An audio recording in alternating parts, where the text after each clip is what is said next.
I have a $17,000 pair of Gucci crocodile boots. Jackie Siegel, the so-called Queen of Versailles, and her timeshare tycoon husband are reportedly worth roughly $900 million. A 2012 documentary followed their audacious plan to build the largest mansion in America for their 8 kids and menagerie of animals. I'd like to have a bowling alley. And then he says, I want a health spa. And then I said, we need maids' quarters. I forgot how many kitchens, 10 kitchens. The opulence on display in the film, wowing some. Like, this is what $5 million worth of marble looks like. And turning off others. So you ask me why I'm building the largest home in America? And my answer is because I could.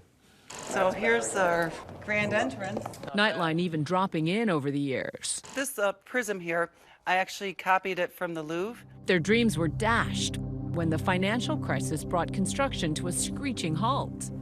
10 years later, their personal palace is still not finished, but that setback is nothing compared to the heartache they've faced since. We were at our resort in Park City, Utah, and we got the call. No parent ever wants to get a call like that. I said, is she breathing? And I started freaking out. And I said, call 911. I'm screaming on the phone. But she had already been dead for a few hours. All the money in the world. Can't bring my daughter back. Their beloved oldest daughter, Victoria, dead from an overdose of methadone and antidepressants in 2015. She was just 18 years old. It felt like a dark cloud came over our family. Now they're finally able to share with the world all they've lost. Do you know how old she was here? I think she was 16. Beautiful. She was a very sweet girl. She had a lot to live for. She was a typical teenager, lovable one minute and not so lovable the next. Classic teenagers. Artistic, she was talented.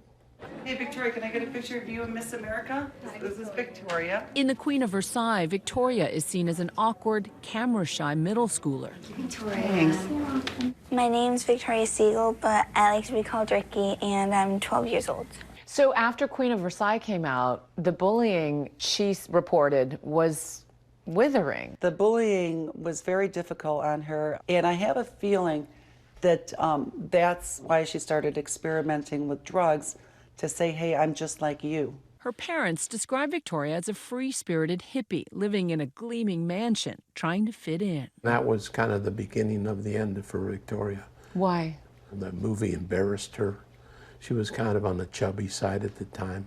Kids make fun of her, you know, because she came from a family of wealth, you know, and she got teased about it, and she started going on crash diets. We never thought in a million years that she would be doing drugs.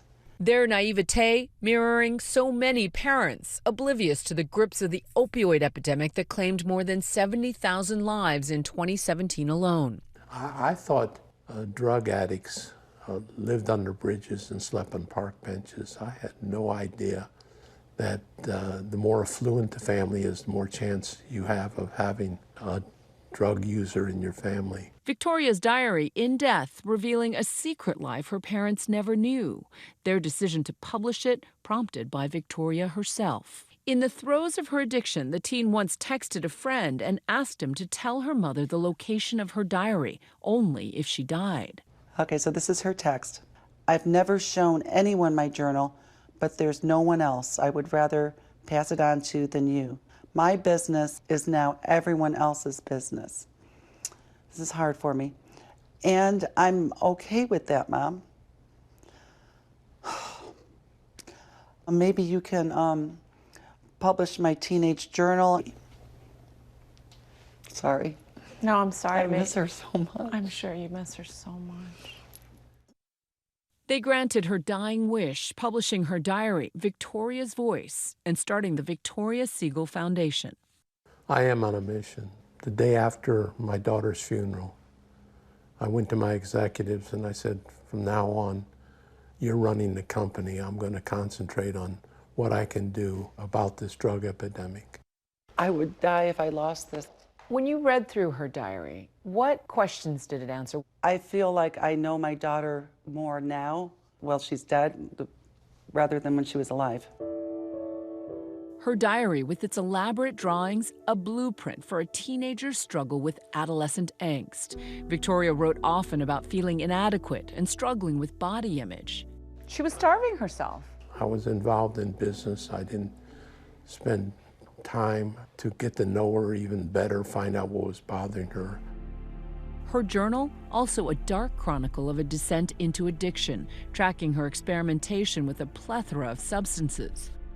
And pills, pills, pills, pills. What went through your mind when you saw this? Just pills, pills, pills, pills? Yeah, she, took Adderall and tried cocaine and things like that, and she'd take the pills to come down, and she looks like she was obsessed with the pills. What was your reaction when you read this? Oh, I was shocked. If I'd known what I know now, back then, like I said, she'd still be alive. What were the signs that you may have missed along the way? There's plenty of signs. She says she's tired and she's just going to go to take a nap in her room.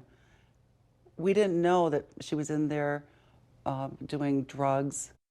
A little more than a month before she died, Victoria confessed to her parents she had a problem with Xanax and spent a week in rehab, but it didn't stick. How do you respond when you hear some of that criticism of you were too wrapped up in yourself, you were too wrapped up in this house, you were too wrapped up in other things? Those people that are criticizing me aren't the people that have lost children. They have no idea how hard it is. While the family says they're unhappy with the documentary, they don't regret the platform it's given them to spread a message against opioids. I could use that as like leverage to get the word out there. David Siegel says he stepped away from his timeshare empire, Westgate Resorts, to focus on the fight against opioids, raising millions of dollars. Let's do something now. Just last week, the proud Trump supporters front and center at a town hall along with the First Lady. Thank you. We see it every single day, many overdoses. The Siegels have helped bring funding nationwide for one of the most powerful weapons against overdoses, Narcan. So very simple. Press it in the nostrils of the person who's overdosing. Their hometown sheriff, John Mina, says it's already saving lives. This year, our overdose deaths are starting to decline, and we believe part of that is, through the deployment of Narcan to our deputies. I believe that my daughter's legacy is going to be that as a result of her death, thousands or hundreds of thousands of people are going to live. And I've just begun. This is one of our pools. How many pools do you have? We have 6 pools. Okay. While it's just a quick drive from the private island where they live now, that 90,000 square foot dream mansion is still a work in progress. Do you ever wish you had never even embarked on it? No, I'm actually looking forward to the house. It's been under construction so long that it's not only under construction, it's under renovation. We're tearing things down and certain rooms and starting over. Okay, this is the Starting over, but not letting Victoria's memory die, hoping they can prevent another parent from this kind of pain. I do talk to my daughter. I bet. I talk to her and I just tell her that I love her and how much I miss her, and just that I just can't believe that she's not here. And I do love you, Victoria. Our thanks to Juju, and you can read an excerpt of Victoria's voice, our daughter's losing battle with drug abuse, on our Nightline website. Hi everyone, George Stephanopoulos here. Thanks for checking out the ABC News YouTube channel. If you'd like to get more videos, show highlights, and watch live event coverage, click on the right over here to subscribe to our channel, and don't forget to download the ABC News app for breaking news alerts. Thanks for watching.